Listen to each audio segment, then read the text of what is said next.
acá sobre órbita y después ya nos vamos a la parte de que más nos interesa, que es el globo ocular en sí, ¿verdad? Realmente patologías de órbita no son tan frecuentes, ¿verdad? Pero igual tenemos que saber así lo básico, ¿verdad? La órbita, ¿verdad? Una cavidad ósea en la parte anterior del cráneo, formada por varios huesos, ¿verdad? Tiene forma de pirámide, ¿verdad?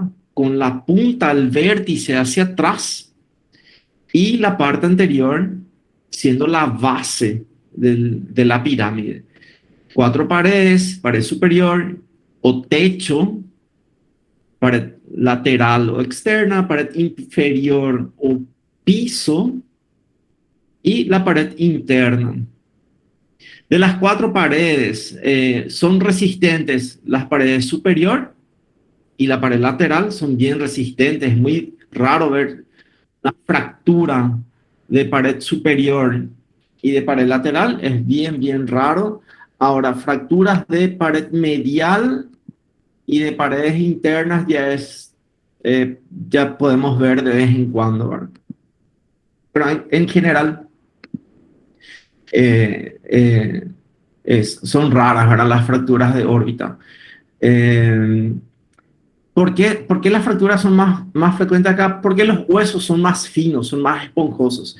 Si ustedes vieron alguna vez un cráneo, ¿verdad? Eh, Van a ver que la parte superior y lateral se mantiene bien intacto con los años, pero la pared medial y la pared inferior se va rompiendo, ¿sí? Son huesos más finitos acá, el etmoides, probablemente el maxilar acá en la parte más de atrás, en la parte más posterior también ya es más fino, ¿verdad? Entonces, generalmente vemos las lesiones entonces por fractura acá. Y en el vértice vemos estos tres orificios, ¿verdad? El agujero óptico, la hendidura esfenoidal superior e inferior, y tienen que saber las estructuras que pasan por cada, eh, por cada orificio, ¿verdad?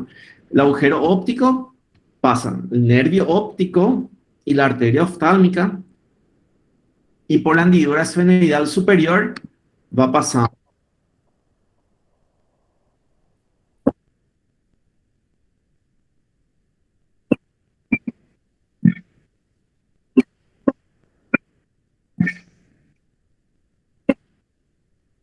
¿Quién me llama a los Estados Unidos? No sé.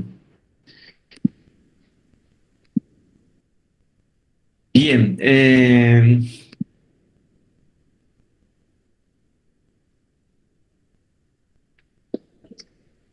entonces tenemos que saber las estructuras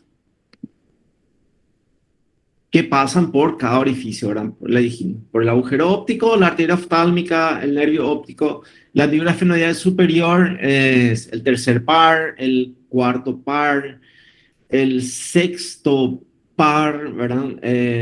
Pasan mucho más estructuras. Ya por la hendidura esfenoidal inferior pasan ya la vena oftálmica inferior y ya menos estructuras más importantes, ¿verdad? Entonces, bien rapidito. Después vamos a dar otra vez una clase de, cuando hablemos de órbita, vamos a ver otra vez, ¿verdad? Bueno, de párpados. Párpados es interesante en el sentido que él tiene muchas estructuras y los párpados son súper importantes para la protección del globo ocular, ¿verdad? Y vamos a ver patologías de párpados que son más o menos frecuentes y que todos ustedes van a ver pacientes con alteraciones en los párpados. Por ejemplo, una parálisis facial, una parálisis del tercer par, va a tener alteraciones en los párpados y que el paciente va a consultar con un médico, ¿verdad? Bueno, vamos a ver acá la anatomía. Acá es nada más para mostrarle, ¿verdad? Los párpados en, en su cara interna, por fuera tiene piel, pero en su cara interna, tanto el párpado superior e inferior tiene conjuntiva, ¿verdad?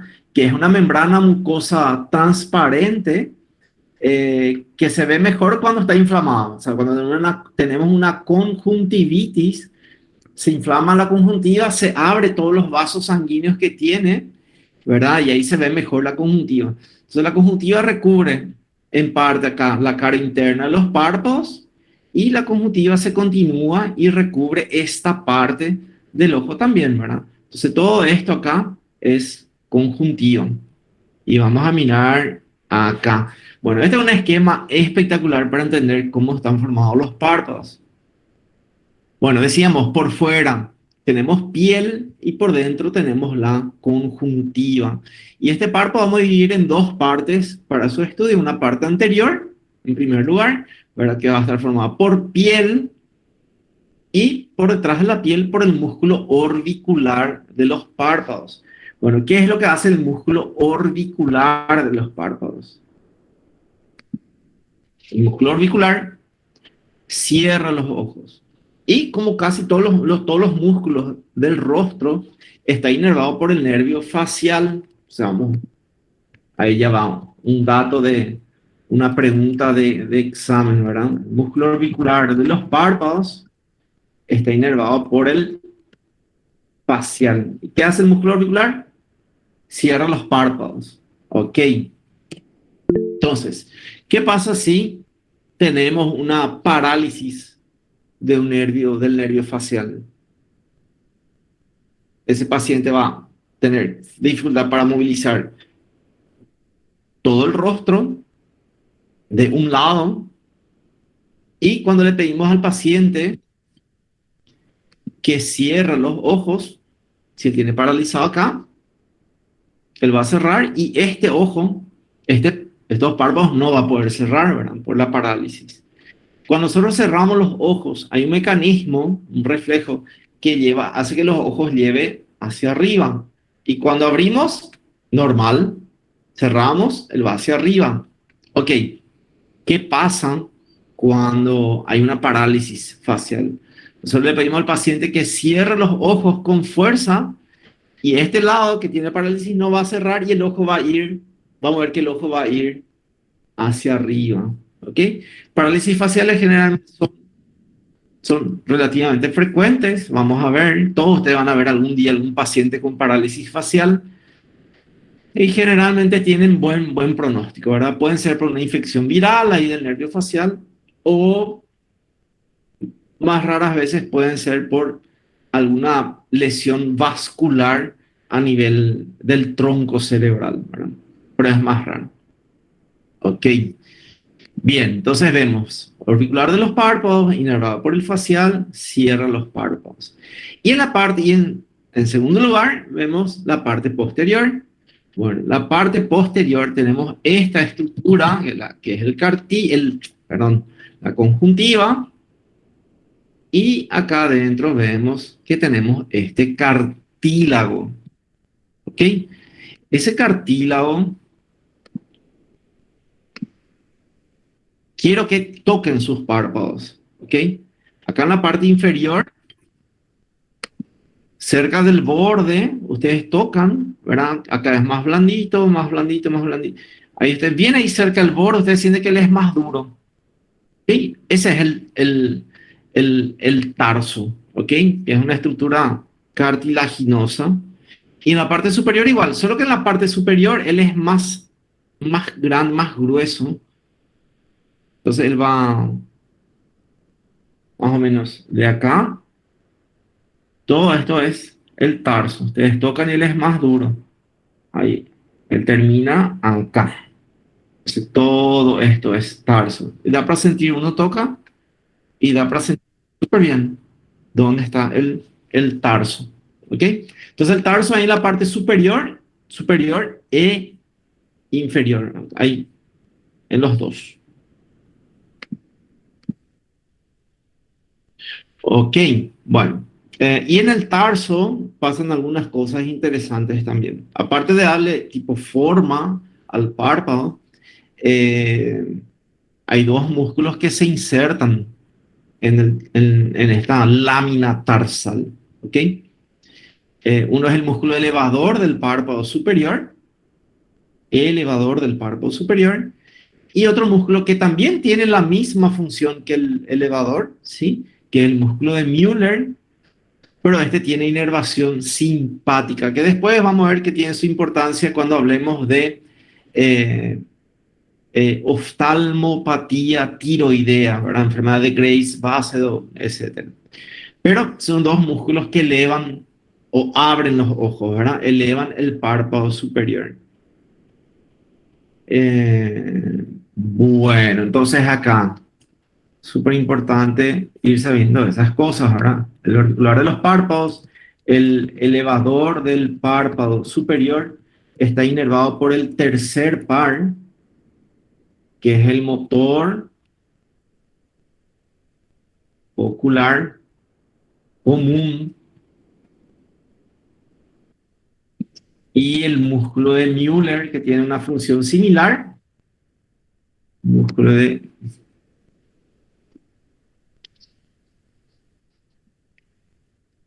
Müller, que tiene inervación simpática. ¿Ok? Eh, si yo le escribo algo en el chat, es porque probablemente es importante y probablemente caiga en un parcial, ¿sí? Después también yo le voy a ir contando, por ejemplo, esto es raro, pero tipo, suelen caer en exámenes, o suele caer, por ejemplo, tipo en exámenes de revalida. Mira, esto preguntan, ¿verdad? Entonces, para que tengan idea.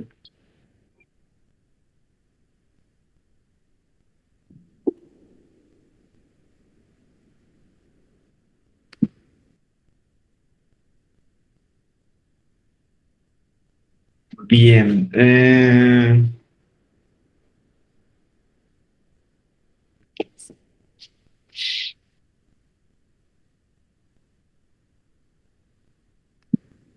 Bien, continuamos.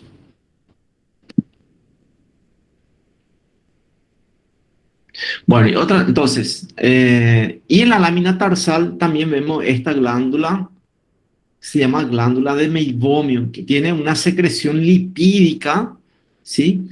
Que va liberando acá en el borde del párpado. Entonces, si nosotros nos fijamos en nuestros párpados, vamos a ver que tenemos las pestañas y por detrás de las pestañas unos pequeños orificios que es por donde sale o se drena la secreción de la glándula de meibomio, que es una secreción lipídica, ¿ok? Es un tipo de grasa, ¿ok?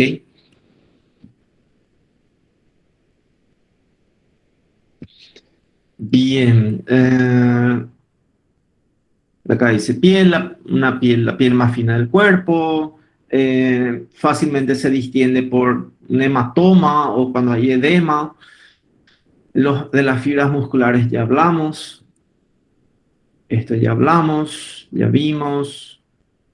Ok, la sensibilidad del rostro en realidad, ¿verdad? Está formada por el quinto par, por el nervio trigémino, que es un nervio puramente sensitivo, ¿verdad? Eh, los párpados también tienen otras glándulas más pequeñas, que son las glándulas de Zeiss y las glándulas de Moll, que también están relacionadas acá con las pestañas. Eh, Después inclusive hay todo un capítulo en oftalmología, por ejemplo, las patologías asociadas a las pestañas, por ejemplo.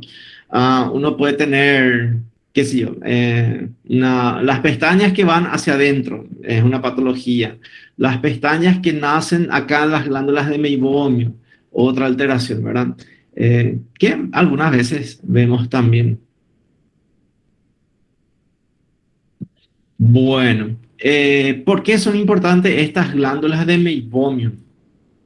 Les explico.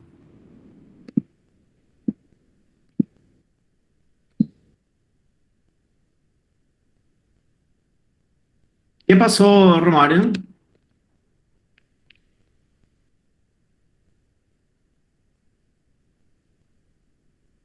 Hola.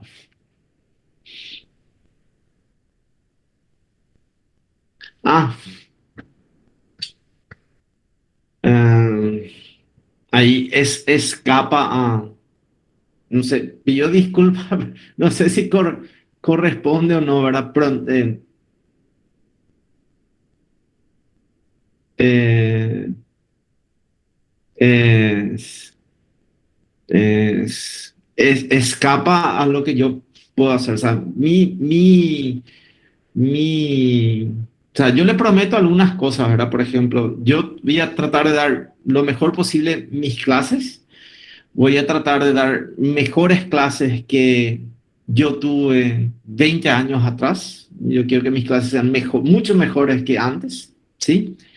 Y le voy a ayudar en todo, tipo material para lectura, videos, lo mejor, mucho mejor de lo que yo aprendí oftalmo siendo estudiante de medicina.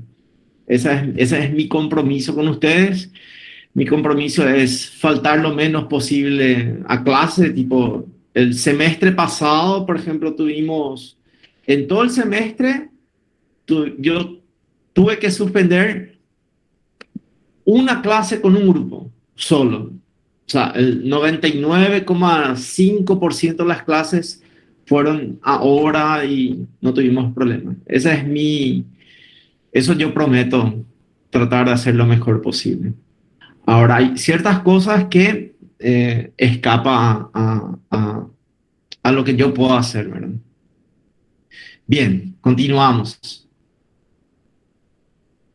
Ay, no sé, voy a tener que apagar mi teléfono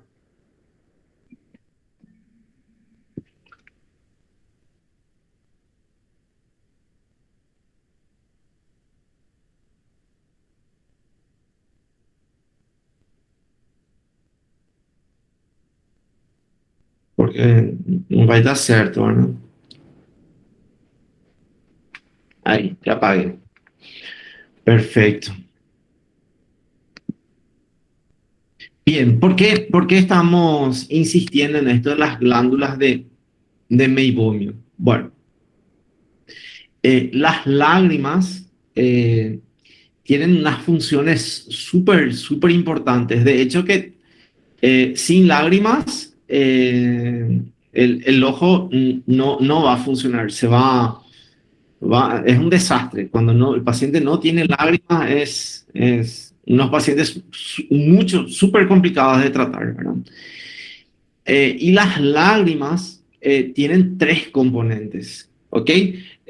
Uno piensa que normalmente, la glándula lacrimal produce las lágrimas, ¿ok? La glándula lacrimal que está acá detrás, ¿verdad? Está en la órbita, pero está detrás acá del reborde orbitario superior, ¿verdad? No es posible de palpar, a no ser que alguna vez se tenga personas de edades avanzadas, de repente vemos que cae hacia afuera un poquito, pero es bien raro. Uno piensa que las glándulas lacrimales producen las lágrimas, ¿verdad? Y en realidad las glándulas lacrimales producen un componente, ¿verdad?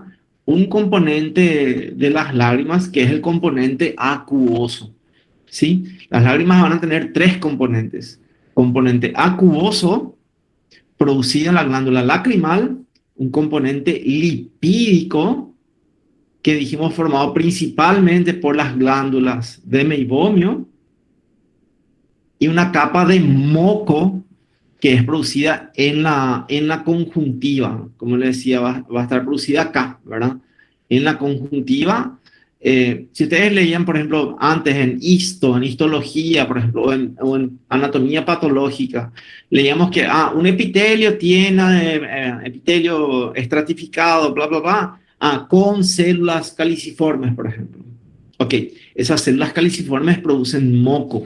Y en la conjuntiva tenemos, el epitelio tiene células caliciformes que producen ese moco, ¿verdad?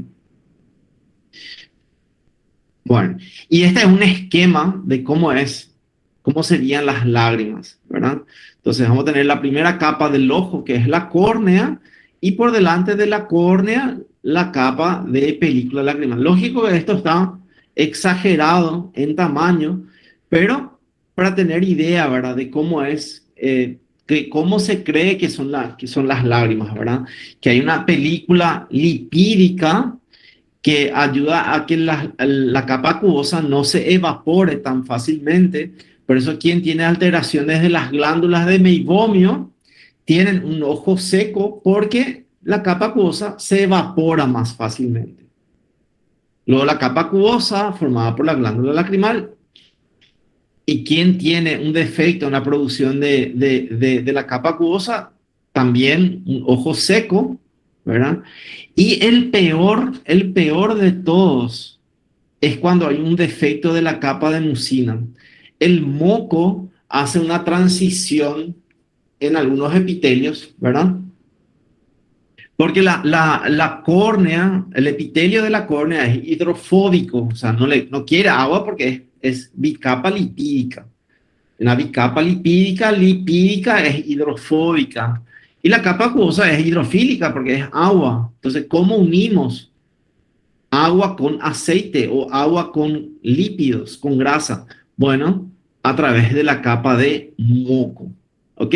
Entonces, ¿qué pasa cuando hay una alteración súper importante de la conjuntiva? Ok, no sirve de nada esto. O sea, es como que no se pega a la córnea y no hidrata la córnea y el paciente sufre alteraciones tremendas del ojo. O sea, hasta el punto que el paciente llega a perder la visión por culpa de estas alteraciones. Entonces, eh, bien. Ya, voy a escribir acá, ¿verdad, Beatriz? Entonces, tenemos la película lacrimal o lagrimal. Se puede decir de ambas formas, lacrimal o lagrimal. Eh, Tenemos una capa lipídica, ¿verdad? Que se produce principalmente en las glándulas de meibomio. Si alguna vez alguien de ustedes tuvo un tersol, eso es una inflamación de la glándula de meibomio.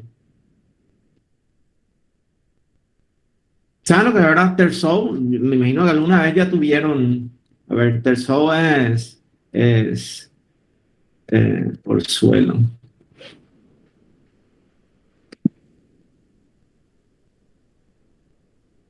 ¿Verdad? Generalmente el dorsal es una inflamación de las glándulas de meibomio. Ahí uno ve que, mira, poco, había sido, existe eso. Eso está en el espesor del párpado, ¿verdad? Y generalmente son inflamaciones de estas glándulas, de meibomio principalmente, pero también puede ser glándulas de Sykes o de Moll. Ok. A ver. Ok, entonces capa lipídica, glándulas de meibomio. Después la capa, acuérdense, capa lipídica, la más externa. Ahí en el medio, la capa acuosa, producida por la glándula lacrimal. Y la que va a estar entre la córnea y va a ser la transición es la capa mucosa, producida por las células caliciformes de la conjuntiva, ¿verdad? Ok. Eh, entonces, las tres patologías, o sea, las tres capas son importantes. eh, Probablemente las más frecuentes son alteraciones acá, capa acuosa y capa lipídica, ¿verdad? Eh, en la capa acuosa, por ejemplo, es relativamente frecuente, más en mujeres, 40, 50, 60 años, más en pacientes que tienen una enfermedad reumatológica, lupus, artritis reumatoidea, ¿verdad? Pueden tener ojo seco, y el peor de todo es el más raro, pero es el peor de todos, capa de moco, de mucina producida en las células caliciformes. Rarísimo. Pero vemos en quienes, pacientes que se accidentan tienen un traumatismo químico, se va un ácido o un álcali en la superficie ocular y destruye esas células, el epitelio de la córnea y de la conjuntiva. Y esa falta de células caliciformes, no hay moco, esto se altera, esto ya no tiene contacto con la córnea y el paciente va sufriendo muchísimo. Entonces es muy difícil dar una clase de anatomía y fisiología sin meterse ya a hablar de lo práctico al final de la materia, ¿verdad? De cómo uno ve los pacientes. Bueno, esto ya hablábamos. Ah, otra cosa importante, ¿verdad? La, la córnea, la córnea. A mirar acá. La la córnea es transparente. Esta primera capa del ojo que vemos acá, esto que brilla acá, eso es la córnea. Y el color acá, el iris ya está dentro del ojo, pero la primera capa es la córnea que es transparente y la córnea se continúa con la esclera que es blanca, ¿verdad? Que no es transparente. Eh, Pregunta, ¿la córnea tiene sangre? Esto que ven acá.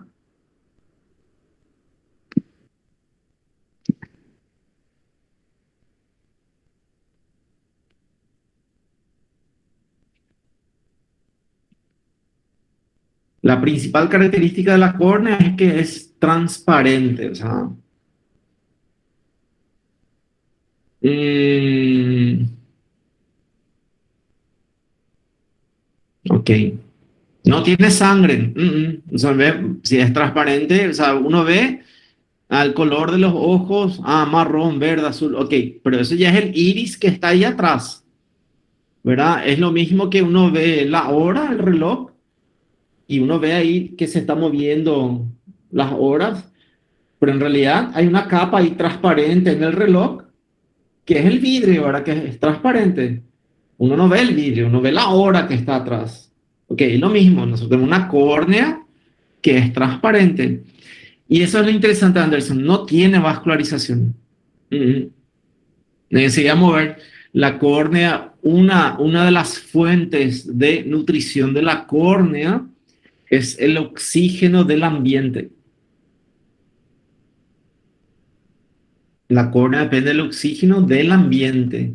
Y esa es por qué, por ejemplo, las personas que usan lentes de contacto, usan el lente de contacto, a medida que van pasando las horas, o la lente de contacto se va volviendo más vieja, eh, no permite que pase el oxígeno en el ambiente y el ojo empieza a molestarle. Porque la córnea necesita del oxígeno del ambiente. Entonces, uno no tiene vascularización, ¿ok? Por eso es tan fácil hacer un trasplante de córnea, por ejemplo. Porque justamente como no tiene vascularización, no hay una cuestión de ahí de tipo de sangre, ni de compatibilidad, ni nada. O sea, si la córnea es linda, yo le paso a otro paciente. No hay ni tipo de sangre, ABO, nada. ¿Ok? Gracias a que no tiene vascularización. Uno es. Otra pregunta, ¿la córnea tiene sensibilidad? ¿Sí o no? ¿Está inervado? Si tienen dudas, si tienen dudas, lo que van a hacer, Cali, te vas a hacer lo siguiente. Si vos tenés a alguien ahí contigo, si está alguien ahí contigo, es decir, mira, es para un trabajo práctico de la universidad, ¿sí? Le pedís a la persona, abrir bien grande el ojo, ahí la persona va a abrir bien grande y ahí vas a meter tu dedo en su ojo, ¿verdad? Si la otra persona te pega es porque es sensible, ¿verdad? Y si no te pega es porque no tiene sensibilidad. Entonces, ¿qué les parece? ¿Es sensible o no? ¿No da miedo tocar la córnea?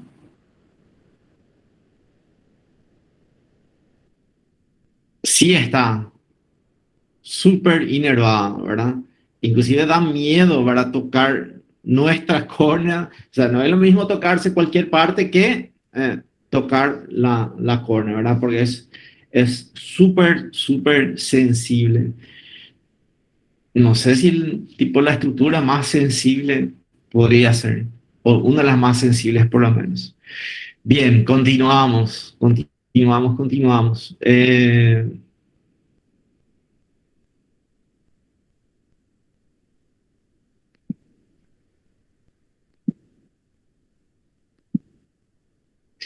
En relación al aparato lacrimal, ya dijimos, ¿verdad? Que tiene una porción secretora, ¿verdad? Formada por las glándulas lacrimales. Y el aparato lacrimal tiene una parte que es donde, una estructura que es por donde se drenan las lágrimas, ¿verdad?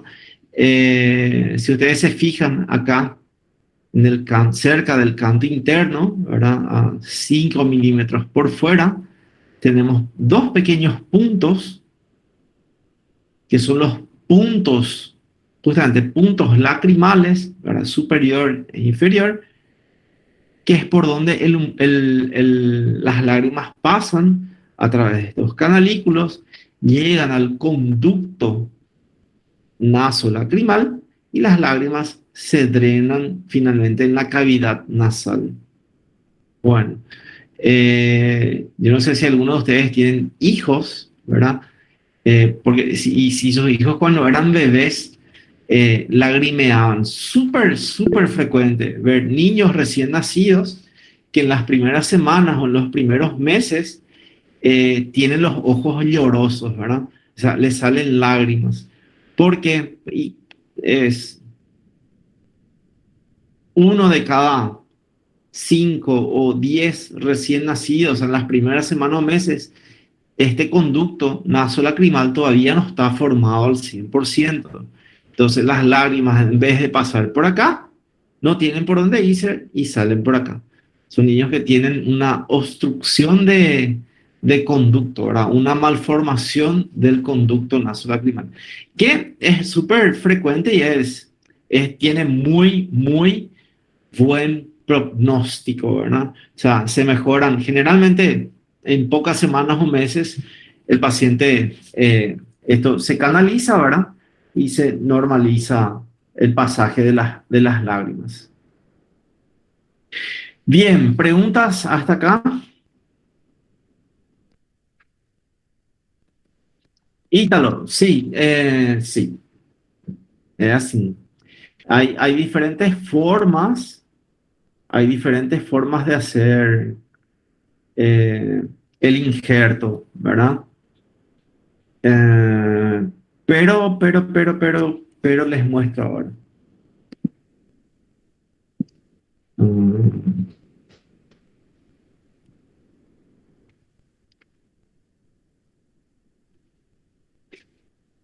a ver.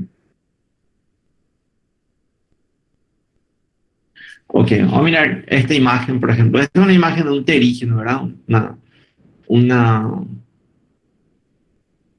es una malformación, ¿verdad? O sea, no congénita, ¿verdad? Adquirida de la conjuntiva, generalmente en personas adultas que se exponen mucho al sol o son alérgicas, tal vez algún componente genético, ¿verdad? Y que va avanzando sobre la córnea. Bueno, en la cirugía, generalmente el paciente se preocupa por esto, ¿verdad? Pero fíjense que el terígeno no es solamente esto, es todo esto. Le viene de acá. Entonces, en una cirugía uno retira esto, todo esto, y esta parte que queda sin nada al hacer la decisión, eh, se puede dejar así, no es buena idea, pero de poder se puede. Tiene mal pronóstico nomás, la mayoría de los casos que si uno deja así, vuelve a crecer. Entonces, ya hace años, por ejemplo, nosotros hacemos todas las cirugías con injerto, que es sacar conjuntiva también, pero de acá de arriba, sacar acá un rectángulo y colocar acá. Esa es una forma de hacer. Pero hay otras formas también que es, porque yo hice mucho eso de cortar acá y colocar. Y ahora lo que hacemos es, en realidad, cortar también acá arriba, pero no cortar del todo, es cortar, dejar una parte acá unida y se vuelve a colocar acá.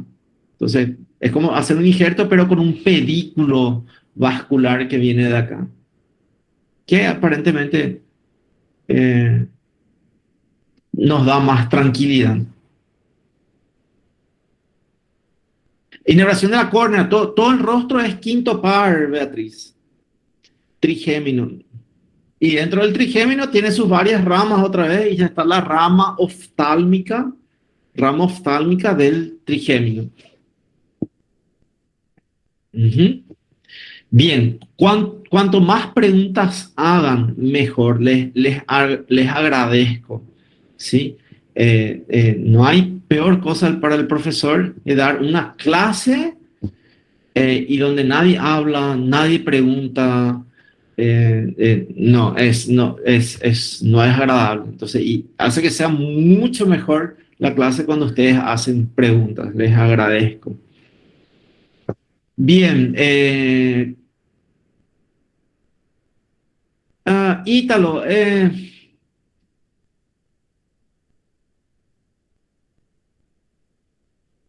sí, y todo tiene su ventaja y desventaja, Ítalo. Eh, eh, yo cuando era estudiante de medicina, mi sueño era que existan clases online, por ejemplo, hace 25 años atrás, ¿verdad? No, hace 20, sí, 20 años atrás. Y lógico, cuando eso, apenas ni internet teníamos nosotros, ¿verdad? Eh, eh,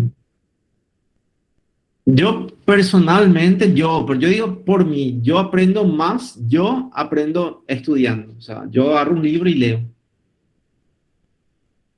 pero yo sé que hay gente que tipo, se lembra que o professor disse naquela aula que hay una prova, ¿verdad? Ay, cadê no livro? Não, mas foi o professor falou, tipo, hay alumnos que se acuerdan de lo que el profesor dijo, a mí me cuesta eso, pero sí, no fue una, Ítalo, yo también pensé que ustedes iban a tener clases presenciales ya. Le, Tawani, me gusta tu nombre. Tawani, yo ya les pasé en el grupo, con los líderes, yo les pasé los materiales del libro, mentira, todavía no les pasé, pero les paso, sin problema. Les paso, yo tengo el teléfono apagado porque no sé quién me estaba, quién me estaba llamando. Yo no sé si me escriben, yo no sé si soy administrador del grupo, pero ya hay un grupo. Solo que yo no sé si soy administrador o no. Viste. Bueno, gente. Bien. Si ustedes leen, va a ser una materia así espectacular. Les va a gustar oftalmo. Siempre, cada vez que termina el semestre, hay alguien que dice, profesor, gostei de oftalmo, acho que vou.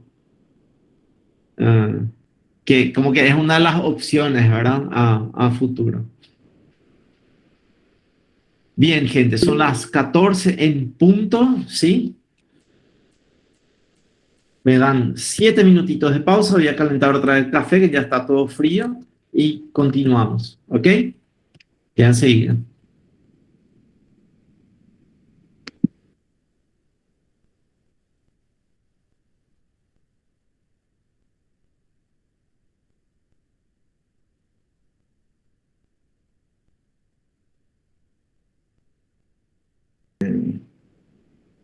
La órbita, ¿verdad? Los párpados, nos falta contenido intraorbitario, ¿verdad? Bueno, globo ocular, los músculos extraoculares que van a mover los ojos hacia arriba, hacia abajo, hacia los costados, ¿verdad? Este movimiento también hay músculos que consiguen hacer, ¿verdad? De torsión. Vamos a decir, el ojo hace algo de este movimiento. Los músculos que mueven los ojos son los músculos extraoculares, que son 6. Tenemos 6 músculos extraoculares que mueven los ojos. ¿Me escuchan, verdad? ¿Me escuchan y me ven?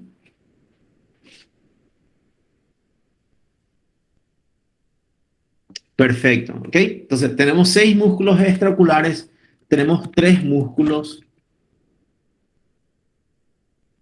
intraoculares, ¿ok? Que vamos a ver enseguida. Bien, continuamos acá. Bueno, ya hablando de globo ocular en sí, ¿sí? Eh, Esto tienen que saber, así, es lo más básico de lo básico que tienen que saber para poder ir entendiendo después las diferentes patologías, ¿sí? Tenemos la córnea, que es la primera capa transparente, que se continúa con la esclera, que es blanca, ¿ok? La córnea y la esclera son básicamente tejido conjuntivo denso, como un tendón. Si se acuerdan de anatomía y vieron un cadáver, ¿verdad? Si habrán estudiado, habrán visto que un tendón es blanco, ¿verdad? La esclera también es blanca, formada por tejido conjuntivo denso, y la esclera, la córnea también, formada por tejido conjuntivo denso. Bueno, y ese yo les voy a mostrar por qué la córnea es transparente. Entonces, la primera capa, córnea y esclera, ¿sí? La segunda capa, córnea y esclera avasculares, gente, acuérdense, avasculares. Segunda capa, capa media o capa vascular, también llamada úvea, que alguna vez ya habrán escuchado hablar de las uveitis, cuando leen, por ejemplo, enfermedades reumatológicas. Todos esos pacientes pueden hacer cuadros de uveitis, ¿verdad? Que son patologías autoinmunes, se inflama la úvea. ¿Y cómo está formada la úvea? Por tres componentes. El iris, que es el color de nuestros ojos, ¿verdad? Y el iris se continúa atrás con el cuerpo ciliar, que tiene dos partes, que vamos a ver después, y que se continúa con la coroides, ¿ok? ¿Se acuérdense? Esas tres capas, iris, cuerpo ciliar y coroides, son componentes vasculares. Y por último, la capa interna, probablemente la capa más importante de todas, en el sentido que no tiene repuesto hasta ahora, por lo menos uno que funcione, no tiene, que es la retina, ¿verdad? Y esta retina, que es esta capa amarilla que se ve acá, que se continúa después como nervio óptico y que va hasta el tejido, hasta la corteza cerebral occipital va a ir la información de nuestros ojos. Entonces, es como si fuese que realmente la retina es una prolongación del sistema nervioso central para saber qué es lo que pasa en el mundo exterior. Son las dos cámaras que captan imágenes para el cerebro. Bien, ¿qué más nos falta acá? El cristalino, que es una lente, actúa como una lente que está dentro del ojo. El cristalino, su nombre ya dice que él es transparente, ¿verdad? Cuando ya no es transparente, a eso se le llama catarata, que es probablemente, o es una de las cirugías que más se realizan, una de las cirugías oculares que más se realizan. Por lo menos acá en Paraguay, probablemente en el Brasil también sea la cirugía ocular que más se realiza.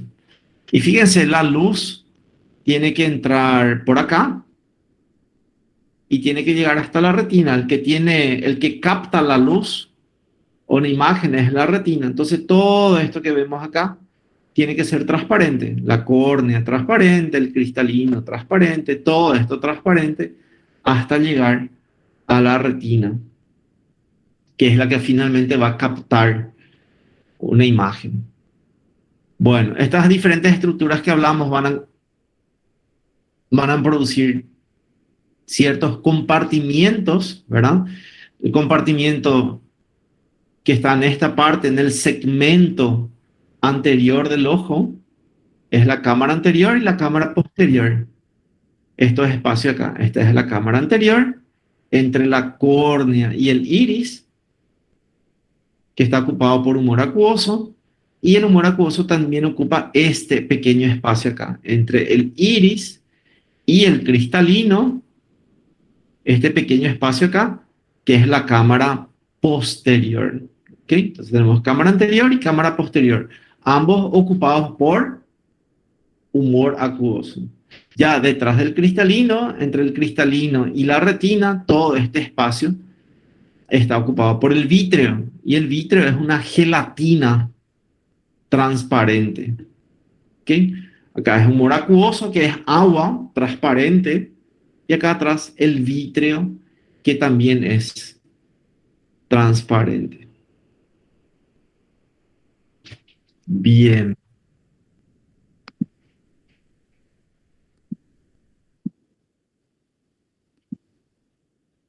Preguntas mientras abro la siguiente presentación.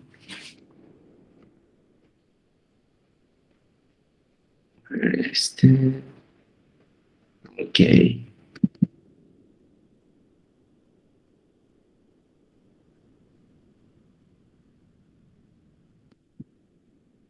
¿Preguntas?